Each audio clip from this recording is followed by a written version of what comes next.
be a big man to compete in the NBA. Not us, Shorty. That's right. Allen and Jerome. That's us. We gonna creep on in. Creeping like a creeper. And drop some Stephon Marbury inner city funk. I'd love to see the face of the fool trying to D my slamming moves to the hole.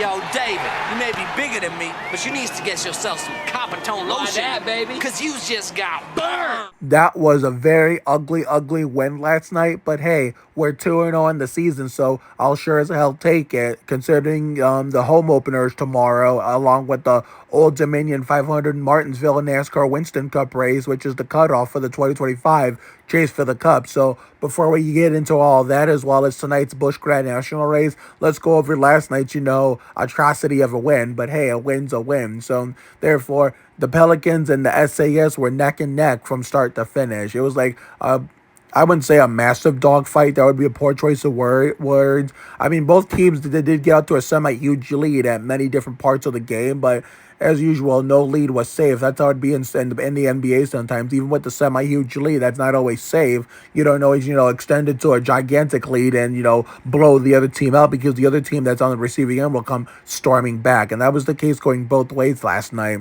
So Wemby could have had a triple-double. He was one block away from having a triple-double, but too bad he had a foul out. And, I mean, he wasn't the only one who fouled out, so he doesn't have to feel bad. Keldon Johnson fouled out, and the funny part is, when Keldon picked up his sixth and final foul, he didn't know it at first, and, was lining up, in the lane for the Pelicans to shoot their free throw, because apparently he didn't know until he was informed, so then eventually he did come to sit out, but Wemby went crazy before fouling out. Well, not as crazy as he did it with the season opener against the Mavericks in Dallas to spoil Cooper Flag's debut, but he sure as hell, picked up right where he left off with 29 points and however many rebounds he had. I don't even fucking remember, but all I know is he had 9 blocks, which was he had a double-double and was 1 block away from a quadruple-double. But he and Friends Vanilla, he and Luke Cornett are known as Friends Vanilla, as the two big man dynamic duo, the modern day Tim Duncan and David Robinson. Obviously,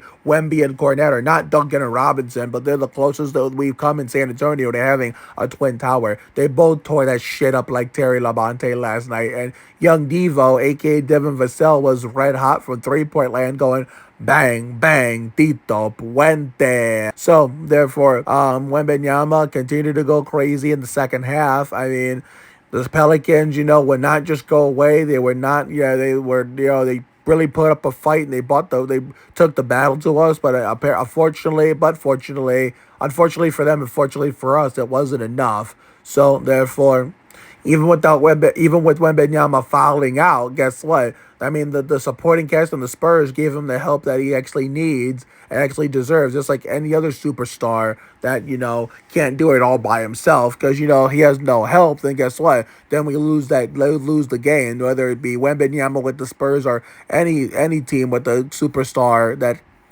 needs the help they can get. This goes for any team, any superstar. But, Pelicans got out to a semi-huge lead at one point. But, the Spurs responded saying, not so fast, hold my coke, bitch. And they kept going, bang, bang, Tito Puente from 3-point land. At one point, went on a 12-0 run, extended to 14-0 right here, to the point where they got to a semi-huge lead again, but the Pelicans just did not want to go away. But Stephon Castle, came in clutch by going bang, bang, Tito Puente from downtown.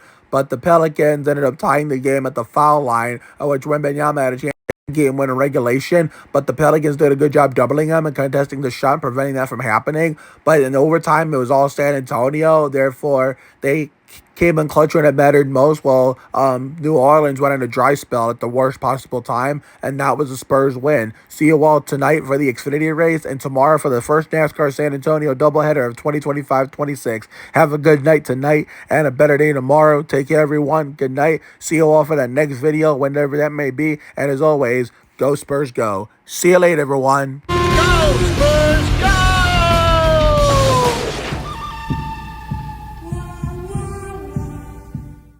This copyrighted broadcast of the National Basketball Association may not be retransmitted, reproduced, rebroadcast, or otherwise distributed or used in any form without the express written consent of the NBA.